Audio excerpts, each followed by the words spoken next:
Hello everyone, welcome to G centric. और पिछले lecture में हमने कहाँ छोड़ा था, सिलेबस पे छोड़ा था और वहीं सब आगे कहानी बढ़ाते हैं।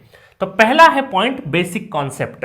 और आपको एक चीज और बता दूं कि जो हम लेक्चर बनाते हैं वो आधे घंटे के ऊपर के वीडियो नहीं बनाते, ताकि आपका कंसंट्रेशन लेवल भी अच्छा रहे और जल्दी जल्दी एक कॉम्पैक्ट फॉर्म में आधे घंटे के अंदर ही आपको ज़्यादा से ज़्यादा कंटेंट मिले। आपको 1-1.5-2 घंटे के वीडियोस नहीं देते, क्योंकि उसमें लिंक टूटता है और स्टूडेंट को पढ़ते पढ़ते बोरियत भी हो जाती है। ठीक है, इसी वजह से हमारा शुरू से है कि आपका जो कंसंट्रेशन लेवल है वो इंटरनेशनली 40 मिनट से ज़्यादा नहीं होता है, प्रूवन है ये। इस वजह से हमने 30 मिनट्स के ऊपर वीडियो नहीं बनाएंगे। ठीक है, चलिए, तो पहला आपका सिलेबस है बेसिक कॉन्सेप्ट। तो इस बेसिक कॉन्सेप्ट में हमें क्या क्या पढ़ना है, सिस्टम ऑफ यूनिट्स पढ़ना है। Second number, charge and current के बारे में हर छोटी छोटी इंफॉर्मेशन हम लेंगे यहाँ पे।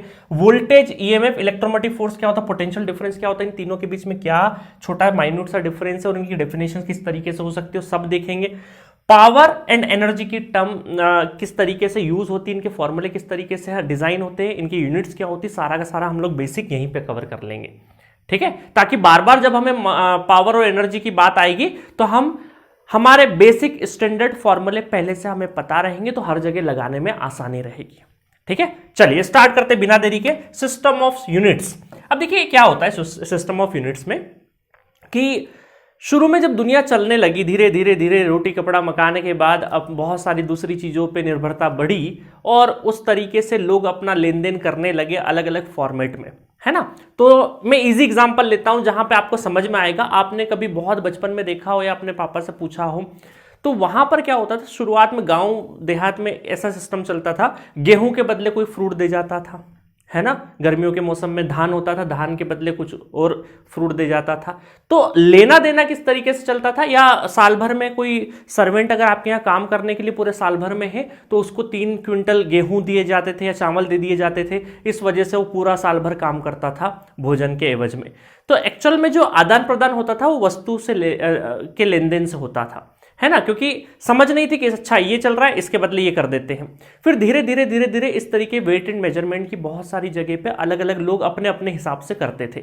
फिर क्या हुआ, धीरे धीरे धीरे धीरे जब दुनिया बदलने लगी तो नेशनली इंटरनेशनली अलग अलग जगह इन्वेंशन अलग अलग तरीके से हो रहे हैं। तो सब अपनी अपनी अगर यूनिट बनाने लगे या अपना अपना मेजरमेंट लेने लगे कि हाँ मैं 5 किलो का ये बोलूंगा, आप 5 किलो का ये बोलेंगे। तो 2 लोग सब्जी लेने जाए और 2 अलग अलग लोग अलग अलग वेट एंड मेजरमेंट का बाट जो है ना, बाट अलग अलग यूज कर रहे हो तराजू में। कोई 5 किलो में इतनी सब्जी लेके आ गया और वही सब्जी कोई 5 किलो में इतनी ही लेके आया, तो 2 अलग अलग लोग अपने अपने हिसाब से कुछ भी मेजरमेंट लगाए जा रहे हैं। तो ऐसा बिल्कुल नहीं चलना चाहिए। और इसी वजह से इस कंफ्यूजन को दूर करने के लिए या जो डिफरेंसेस है इन सब को दूर करने के लिए एक कमिटी बनी, है ना। और उस कमेटी ने 1960 में 1960 में इंटरनेशनल सिस्टम ऑफ यूनिट्स बनी, है ना। इसने 1960 में क्या बोला कि एक हम क्या करते हैं, स्टैंडर्ड पैमाना करते हैं और उसी के बेसिस पे सारी चीज हम लोग करेंगे। ठीक है, तो स्टैंडर्डाइजेशन किया, एक कॉमन रेफरेंस पे किया। जैसे सपोज करो कि एग्जांपल, सिंपल एग्जांपल से आप ऐसा समझो कि अभी कोई एग्जाम आपका आता है, सपोज करिए अभी आरआरबी जेई आया, ऐसा कोई भी जेई का एग्जाम या एई का एग्जाम कोई भी आ जाए, उसका अगर सिलेबस रिलीज नहीं करे वो कमेटी, है ना, जो भी बोर्ड एग्जाम कंडक्ट करवा रहा है, अगर वो आपका सिलेबस रिलीज नहीं करे और बोल दे कि एग्जाम होने वाला है, पढ़ के आ जाना। अब क्या हुआ, इतने सारे स्टूडेंट है, कोई पता चले कुछ और पढ़ के आ गया, कोई गेट लेवल का पढ़ के आ गया, कोई यूपीएससी लेवल का पढ़ के आ गया, सब अपने अपने हिसाब से, कोई किस किताब से पढ़ रहा है, कोई 2 सब्जेक्ट दूसरे ही पढ़ के आ गया जिसका क्वेश्चन ही नहीं आना है। तो इसका मतलब क्या है कि आपने एक कॉमन रेफरेंस नहीं दिया, एक गाइड नहीं किया कॉमन रेफरेंस के तौर पे कि हमारा जो क्वेश्चन पेपर है वो इस सिलेबस या इस दायरे से आएगा, जिसकी वजह से हर कोई अपना अपना पढ़ के आ गया और क्वेश्चन नहीं मिला तो वो ऑब्जेक्शन उठाएगा कि आपने लिखा ही नहीं था, हम तो कुछ भी पढ़ के आ गए। तो इसीलिए आपको एक सिलेबस दिया जाता है ताकि आपको सभी लोगों का एक सेम रेफरेंस लाइन हो, उसी को पढ़ के उसी का एग्जाम कंडक्ट हो। तो ये एक जनरल एग्जांपल मैंने आपको बताया।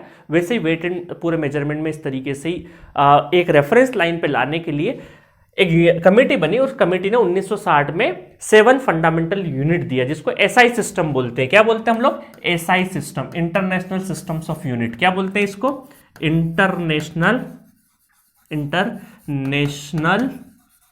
Systems of unit, systems of unit, है ना। इसको हम शॉर्ट फॉर्म में क्या बोलेंगे, एसआई सिस्टम बोलेंगे। क्या बोलेंगे? एसआई सिस्टम बोलेंगे। ठीक है, अब देखो ये वाला जो टॉपिक है ना प्योरली नेटवर्क, तो ठीक है यहां तो काम आएगा। आपके सिलेबस में फिजिक्स भी मेंशन है, तो आपको बहुत छोटे छोटे पॉइंट्स जो फिजिक्स के एंगल से आपसे क्वेश्चन पूछे जा सकते हैं वो भी मैं इस टॉपिक में कवर कर दूंगा। हो सकता है वो क्वेश्चन फिजिक्स के तरफ से पेश हो जाए और एग्जाम में आ जाए तो आप कर पाओगे। तो ये जो टॉपिक है सिस्टम्स ऑफ यूनिट, इसमें नेटवर्क और फिजिक्स का थोड़ा थोड़ा मिक्सिंग चलेगा। लाइक आपसे पूछ ले कि एसआई सिस्टम आया ही कब, एग्जिस्टेंस में क्या आया, इसको बोलते ही क्या है, ये भी क्वेश्चन पूछा जा सकता है। तो एसआई सिस्टम इन्होंने क्या किया, 7 फंडामेंटल्स यूनिट्स, 7 यूनिट्स को इंट्रोड्यूस किया जिसको हम लोग बेस यूनिट या फिर फंडामेंटल यूनिट्स बोलते हैं। वो यूनिट्स कुछ इस तरीके से है कि इन्होंने बोला कि टेम्परेचर को अगर आपको मेजर करना है, टेम्परेचर को अगर आपको मेजर करना है तो आपको केल्विन, के कैपिटल, इनके सिंबल ध्यान रखना है ना, बहुत इंपॉर्टेंट, सिंबल के ऊपर क्वेश्चन आ सकते हैं। तो टेम्परेचर को अगर मेजर करना है तो इसका सिंबल टी नहीं के है, क्योंकि उसकी जो यूनिट है वो केल्विन है। क्या है? केल्विन, सेंटीग्रेड नहीं है, केल्विन है। इस चीज का ध्यान रखना, नहीं तो टेम्परेचर में टी ढूंढते रहते हैं हम लोग, है ना। चलो, मीटर को, डिस्टेंस को काय में मेजर किया? मीटर में, और इसको स्मॉल एम से, not capital M, small M से, है ना, इस चीज का ध्यान रखना। इलेक्ट्रिक करंट को हमने क्या, एम्पेयर बोल दिया, और इसको काई से बोल दिया हमने, ए से, कैपिटल ए से, है ना, स्मॉल कैपिटल का ध्यान रखना। सेकंड, टाइम को सेकंड में मेजर किया, एस, ये सबसे आसान है ना। Substance, amount of substance, mole, MOL, mole, है ना, ये केमिस्ट्री में आता है। मास को किलोग्राम में मेजर किया हमने और उसको बोल दिया केजी। और इंटेंसिटी ऑफ लाइट या लुमिनस इंटेंसिटी कुछ भी बोल सकते हैं, कैंडेला, है ना, और इसका क्या है, स्मॉल सी और डी, सी डी, है ना। तो ये हमारी 7 फंडामेंटल्स यूनिट है। International system of unit, SI unit ने 7 आपकी बेस यूनिट या फिर आपकी फंडामेंटल यूनिट्स बताई है। इनको बहुत अच्छे से याद रखना क्योंकि इनके ऊपर क्वेश्चन बनता है। इनके सिंबल को भी ध्यान रखना, स्पेशली टेम्परेचर वाले को, है ना, क्योंकि टेम्परेचर में टी ढूंढते रहते हैं, के है ना, और स्मॉल लेटर वगैरह का ध्यान रखना, स्मॉल लेटर का ध्यान रखना, ठीक है, इन चीज का। अब देखो इसके साथ साथ क्या होता है, 2 सप्लीमेंट्री यूनिट्स भी होती है, तो मैं क्लासिफिकेशन भी बता दूंगा। बट आप बोलोगे सर 1960 से पहले भी तो कुछ ना कुछ हुआ करता होगा ना, 1960 तो ये अभी अभी की बात है, तो उसके पहले भी अलग अलग सिस्टम चलते होंगे ना। तो बिल्कुल चलते थे उसके पहले भी सिस्टम। मैं आपको सारे सिस्टम बता देता हूं क्योंकि क्वेश्चन कभी भी टपक सकता है, क्योंकि फिजिक्स भी आपके सिलेबस में, इसको ध्यान में रखते हुए ये टेबल बताइए, अदरवाइज नॉर्मल नेटवर्क की क्लासेस में ये टेबल नहीं बताता हूं मैं। अब देखो क्या होता था, लेंथ, मास और टाइम, इन 3 चीजों के ऊपर ही सबसे ज्यादा फोकस हुआ करता था बहुत पुराने जमाने में, है ना। वो टेम्परेचर वगैरह तो सब बात की बातें हैं, पहले लेंथ, मास और टाइम, ये 3 चीज सबसे पहले एग्जिस्टेंस में आई।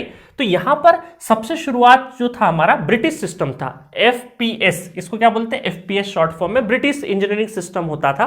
इसमें ये क्या करते थे, लेंथ को काय में, फुट में मेजर करते थे, एफटी इसका शॉर्ट फॉर्म है। मास को पाउंड में, है ना, वो WWF देखते थे ना हम बचपन में, तो कितने पाउंड का है, तो उनका जो रेसलर्स का जो वेट होता था पाउंड में होता था, है ना, तो इसको एलबी बोलते हैं। कई बार आप जिम वगैरह में जाओगे तो इक्विपमेंट वगैरह भी पाउंड में होते हैं ना। टाइम तो आपका सेकंड में। तो ये पुराना सिस्टम था, अब बहुत जहां पुराने तरीके से चल रहा है, अदरवाइज नहीं चलता है ना, हम बदल चुके हैं हम।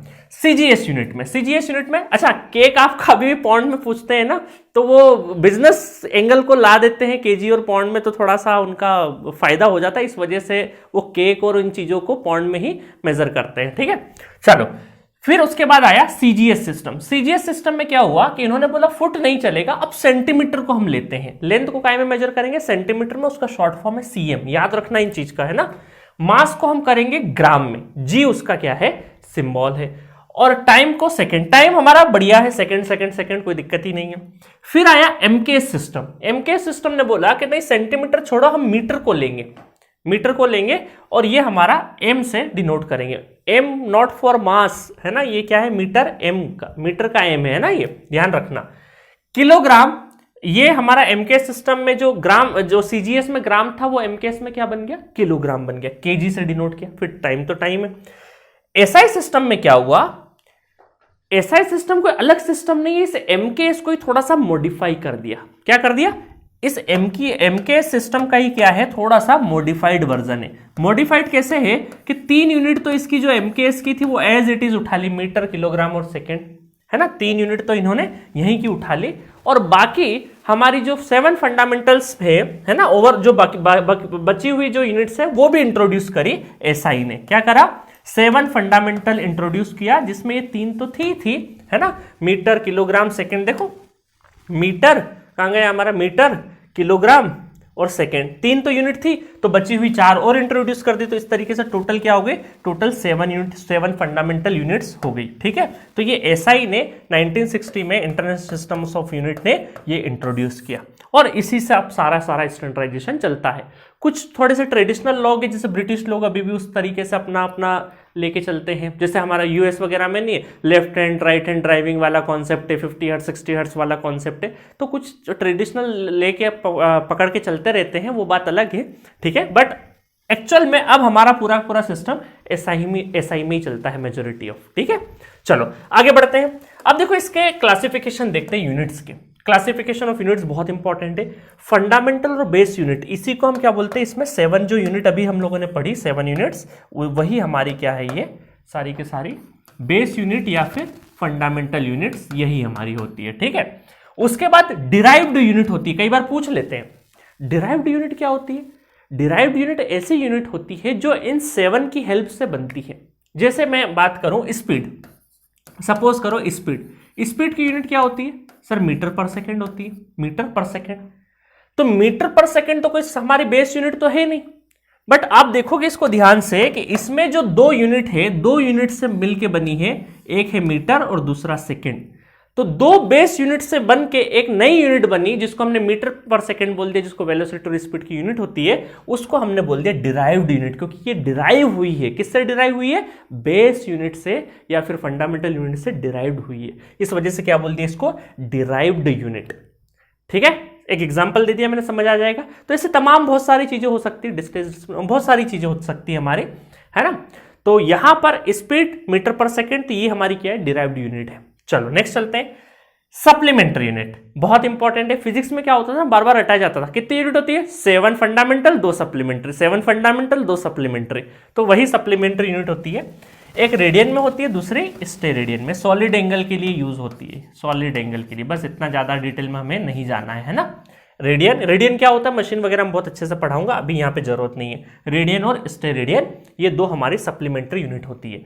तो आपको फंडामेंटल के साथ साथ यूनिट के साथ साथ आपसे डिराइव यूनिट के बारे में पूछा जा सकता है, सप्लीमेंट्री के बारे में पूछा जा सकता है। इस वजह से इसको भी मैंने यहाँ पे कवर किया है।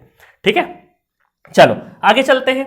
तो आगे चलेंगे तो यहां पर एक चीज और इंपॉर्टेंट है कि भाई कई सारे स्टूडेंट को ये दिक्कत आती है कि 10⁻³ को क्या बोलते हैं, 10⁻³ को क्या बोलते हैं, 10⁻⁴ को क्या बोलते हैं, 5 को, 6 को, 9 को, है ना। तो कुछ प्रीफिक्स है जो स्टैंडर्ड यूज होते हैं, है ना। उसमें सबसे ज्यादा यूज होने वाले मैं हाईलाइट भी कर देता हूं, है ना। अगर नहीं भी दिख रहे हो तो मैं बना देता हूं। देखिएगा यहां पर जैसे किलो है, किलो कहीं पर भी आए तो हमें 10⁻³ लगाना है ना, 10⁻³ किलो का मतलब क्या है, 10⁻³ किलोवाट, है ना। कहीं पर भी किलो आएगा, किलो यूज हो तो इसका मतलब क्या है, 10⁻³ लगाना है।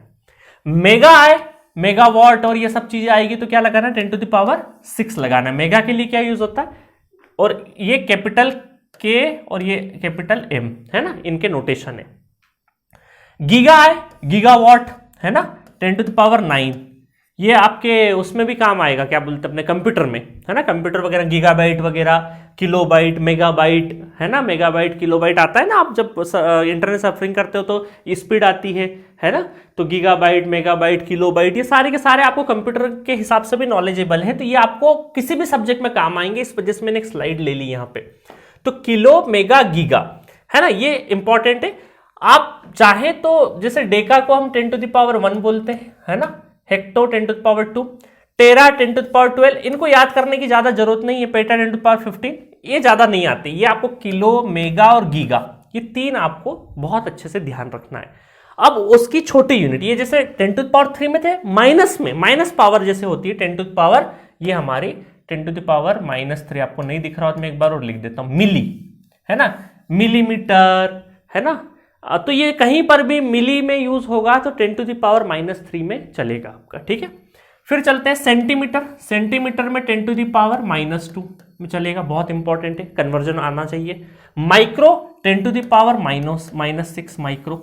इधर मेगा था, उधर जैसे 10 टू द पावर +6 मेगा रहा, -6 क्या हो गया, माइक्रो हो गया, माइक्रो। ठीक है। नैनो याद रखना, 10 टू द पावर -9 क्या होता है, नैनो।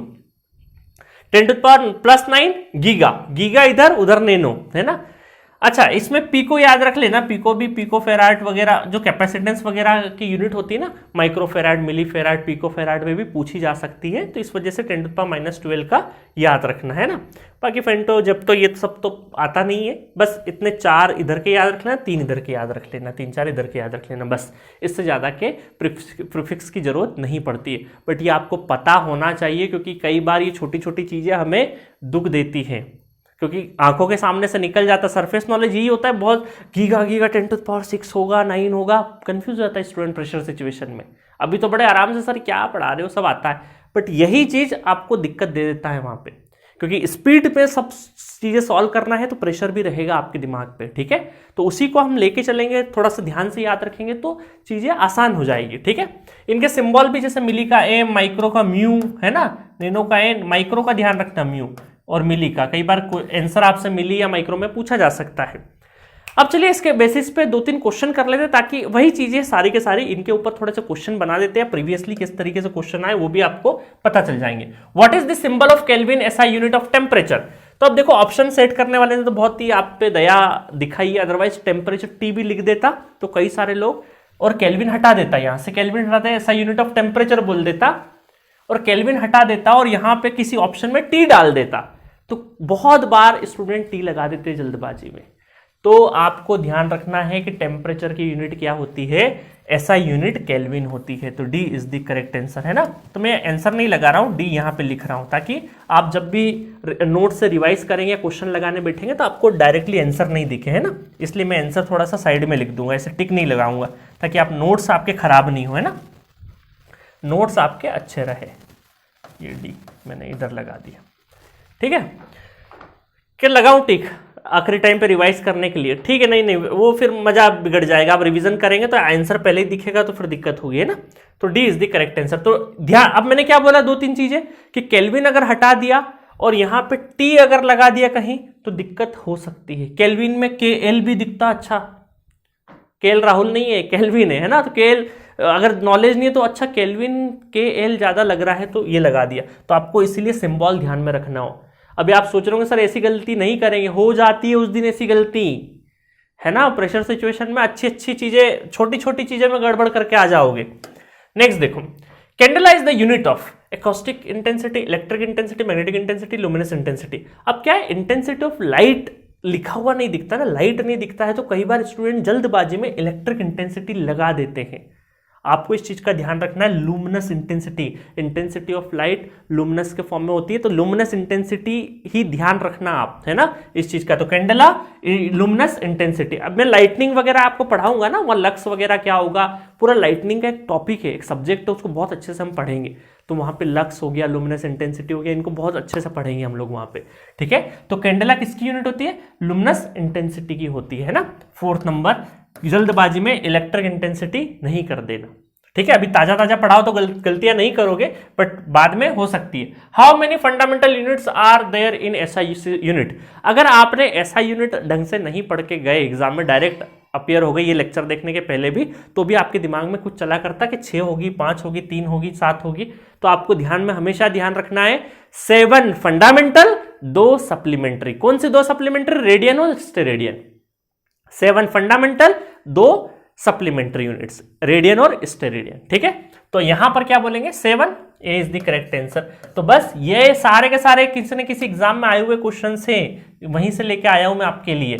तो मैं छोटे छोटे जो ये सब थ्योरी पढ़ा रहा हूं ना मैं, जैसे यहाँ पे मैंने अभी आपको बेसिक कॉन्सेप्ट पढ़ाया, तो इसके साथ साथ मैं छोटे छोटे क्वेश्चंस भी करवा दूंगा, ताकि आपको वहीं के वहीं जो इस तरीके से इस थ्योरी से क्वेश्चन कैसा बन सकता है उसका भी आइडिया आ जाएगा प्रॉपर। क्योंकि मेन चैलेंज यही होता है कि हम निकल जाते हैं पढ़ के, हमें पता नहीं अच्छा यहां से क्वेश्चन बनाया जा सकता है। वही मैं छोटी छोटी चीजों से क्वेश्चन बना बना के आपके सामने पेश करूंगा, ताकि आपका हाथों हाथ रिवाइज भी हो सके और आपको चीजें याद भी रहे, ठीक है। और इन्हीं क्वेश्चंस को बार बार प्रैक्टिस करना, और ये शुरुआत है, बहुत क्वेश्चंस करेंगे हम लोग, बहुत क्वेश्चन में जहां जहां पॉसिबिलिटी हो सकती है क्वेश्चन पूछने की, वो सारे क्वेश्चन कवर करवा दूंगा, ताकि एक बार पढ़ो जिंदगी में और ऐतिहासिक पढ़ो और अच्छा सिलेक्शन लो। ठीक है, चलिए तो बस आज का लेक्चर खत्म करते हैं। नेक्स्ट लेक्चर में हम लोग हमारा कहां से चालू करेंगे, basic concept charge and current के बारे में बहुत अच्छे से पढ़ेंगे, मजेदार तरीके से पढ़ेंगे।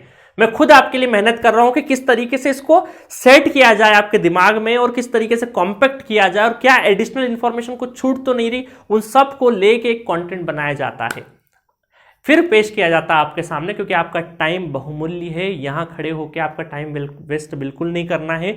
जो भी पढ़ाया जाएगा आपको 100%, अगर आप 1 घंटा भी यहां पर दे रहे हो, हमारे लेक्चर सुन रहे हो, तो आपको एग्जाम में कुछ न कुछ फायदा जरूर होगा। यही सोच के हम पढ़ाते हैं, क्योंकि आपका टाइम सबसे बड़ा बलवान है। पैसा आता जाता रहेगा, कोर्स एक की जगह 4 खरीद लोगे, बट ये जो टाइम है आपका वो वापस नहीं आएगा। तो टाइम का वैल्यू है, इसी वजह से आधे घंटे का हाई इंटेंसिटी लेक्चर रखते हैं हम लोग। ठीक है, तो मिलेंगे नेक्स्ट लेक्चर में। Okay, thank you so much.